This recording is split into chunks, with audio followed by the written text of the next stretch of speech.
But I couldn't wait to get here because Lucy is my kind of a girl.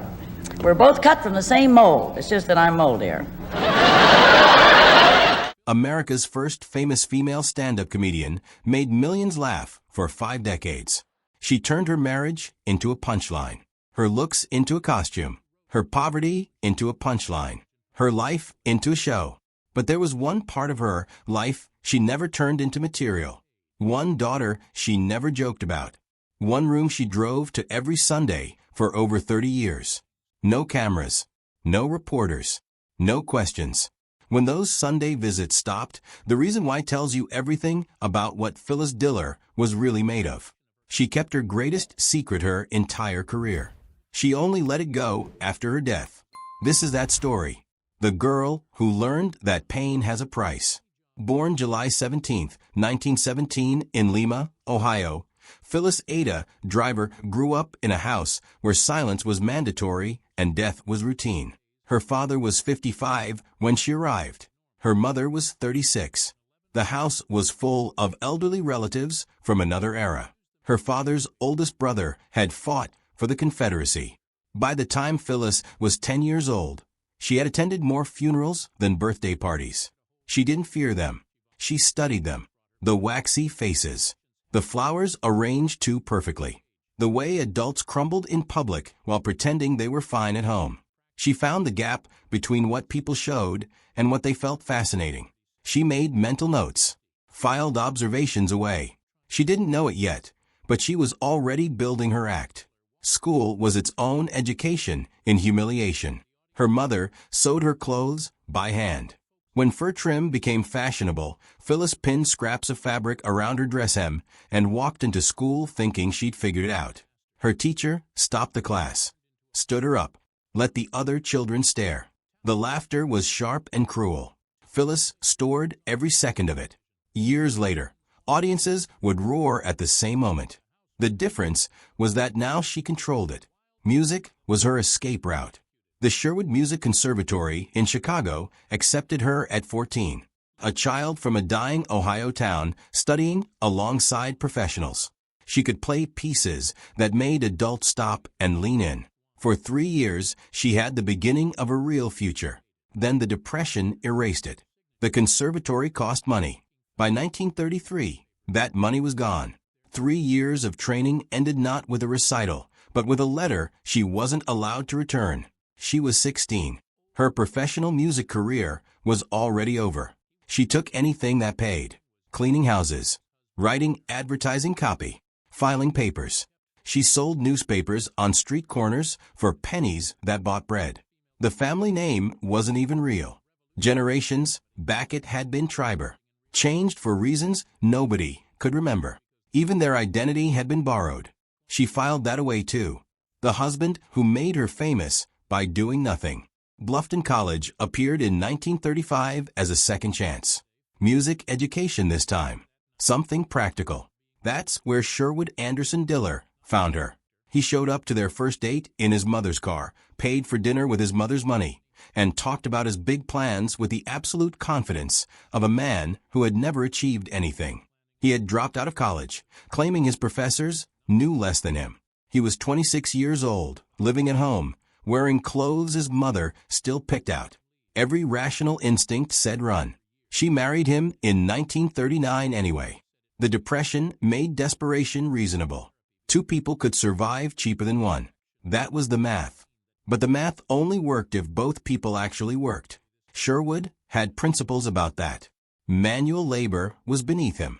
Sales was humiliating. Every job was wrong except the ones that didn't exist. Within months, she understood the truth she'd be living for the next 26 years.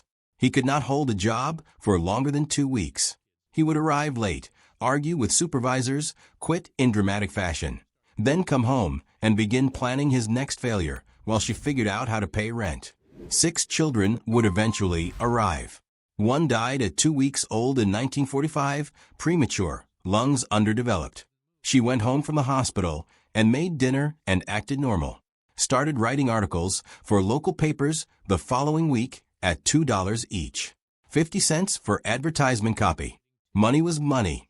Sherwood received a $10,000 inheritance in 1950, enough to buy a house outright, enough to start over. He burned through it in 11 months on bad investments and loans to men who disappeared. She found out when the eviction notice arrived asking for $300 in back rent. 5 children under 12. No plan. Food stamps. Powdered milk. Government cheese. She would stand in line with the other broken mothers, one kid on her hip, training the older ones to stay quiet. She wrote at night after the children slept. Articles about recipes she'd never tasted. Home decorating tips for houses she'd never owned. The rejection letters stacked up next to the unpaid bills. She used them as scratch paper because nothing in that house could be wasted. Not even failure. The daughter she never talked about. Sally was born in November 1944. She was the second child, sandwiched between Peter and the baby who didn't survive. For the first several years, she seemed like a quiet child, observant, a little withdrawn. Phyllis told herself that some children were just like that. The signs started when Sally was around 11 or 12. She would talk to empty rooms, laugh at nothing visible, go suddenly silent and stare at walls for hours. Phyllis told herself it was a phase. Children went through phases. She had 5 children and a husband who was effectively a 6th. She told herself she would handle it. Then the voices started. They weren't imaginary friends. They were commands, instructions. They told Sally things that no one else could hear, and Sally believed them completely. Research published in the journal Schizophrenia in 2023 confirms what was only beginning to be understood in the 1950s. Schizophrenia typically strikes in early adolescence or young adulthood, affects approximately 1 in every 300 people globally. And when it arrives in a family, it doesn't just affect the patient. A 2024 systematic review published in the journal Social Psychiatry and Psychiatric Epidemiology found that mothers of people with schizophrenia showed significantly higher rates of depression than any other caregiver group. The weight lands hardest on women, on mothers specifically. Phyllis Diller was carrying that weight alone. By 1958, Sally was 14 and the situation was becoming dangerous. The medications that were available turned her into something barely present. 20 hours of sleep, for hours of confusion. The girl Phyllis knew kept disappearing behind the dosages. But without the medication, the voices took over completely. In 1960, Phyllis made the decision no parent wants to make. She drove Sally to a residential psychiatric facility. Sally begged her not to leave, screamed, cried. Phyllis walked out of the building, got in her car, and drove to the first of 3 club performances she had that night. She told jokes about her cooking, about her marriage, about her chaotic life. She got laughs, big ones. She never said a word about the daughter she had just left behind. Not that night. Not in her autobiography. Not in any interview during her 50-year career. Sally became the one story Phyllis Diller refused to tell. 50,000 jokes and one secret. By 1960, Phyllis Diller was touring 150 cities a year. The Tonight Show, Ed Sullivan, Hollywood offers arriving faster than she could open the envelopes. The housewife from Lima, Ohio had become America's most famous female comedian, and she had done it the only way she knew how, by destroying herself publicly every night on stage. Her filing cabinet contained 50,000 jokes written on index cards. Organized, cross-referenced, obsessively maintained. Every humiliation she had ever experienced had been cataloged and converted. Every bounced check. Every time Sherwood quit a job. Every burn mark on a pot. Every rejection letter she had used as scratch paper. All of it became material. Every Sunday, she drove to see Sally. No photographers. No publicists. No questions. The visits were private to a degree that bordered on invisible. Phyllis paid Sally's care costs for 3 decades without acknowledgement. Showed up every week. Watched her daughter change under the weight of medications, years, and a brain that had turned against her. According to recent research published in 2024 in Archives of Psychiatric Nursing, caregivers of people with schizophrenia consistently report emotional exhaustion, a loss of personal identity, and what researchers call compassion fatigue, the gradual depletion of a person's capacity to feel by sustained proximity to another's suffering. Over 90% of families caring for someone with schizophrenia report moderate to severe caregiver burden. Phyllis absorbed that burden silently for 33 years. She separated from Sherwood in 1965 after 26 years of marriage. Filed on September 3rd. 34 days later, she married again. Ward Donovan. The wedding was small and fast. He started drinking on the honeymoon, started disappearing at night, started seeing other women immediately. 22 weeks later, she filed for separation. He came back. They tried again, failed again. The divorce wasn't final until 1975.